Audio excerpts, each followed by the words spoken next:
ಹಾಸನ ಜಿಲ್ಲೆ ಅರಸೀಕೆರೆ ತಾಲೂಕಿನಲ್ಲಿ ಮಹಾಮಾರಿ ಡೆಂಗಿ ತೀವ್ರ ರೂಪ ತಾಳಿದೆ.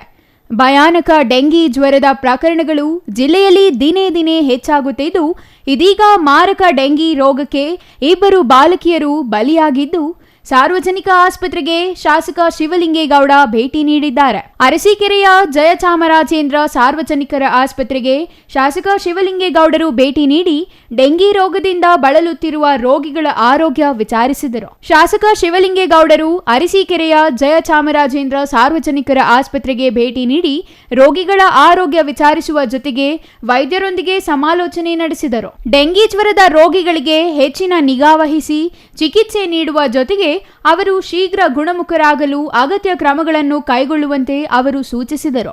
ಜೊತೆಗೆ ಆಸ್ಪತ್ರೆ ಸ್ವಚ್ಛತೆ ಕಾಪಾಡುವಂತೆ ವೈದ್ಯಾಧಿಕಾರಿಗೆ ಸೂಚನೆ ನೀಡಿದರು. ಈ ಸಂದರ್ಭದಲ್ಲಿ ತಾಲೂಕು ಆರೋಗ್ಯ ಅಧಿಕಾರಿ ತಿಮ್ಮರಾಜು ಜೆಸಿ, ಆಸ್ಪತ್ರೆ ಆಡಳಿತ ಅಧಿಕಾರಿ ನಾಗೇಶ್ ಹಾಗೂ ಆಸ್ಪತ್ರೆ ವೈದ್ಯರು, ನರ್ಸುಗಳು ಮತ್ತಿತರರು ಉಪಸ್ಥಿತರಿದ್ದರು. Chandru Yadav, CTV news, Arsikere.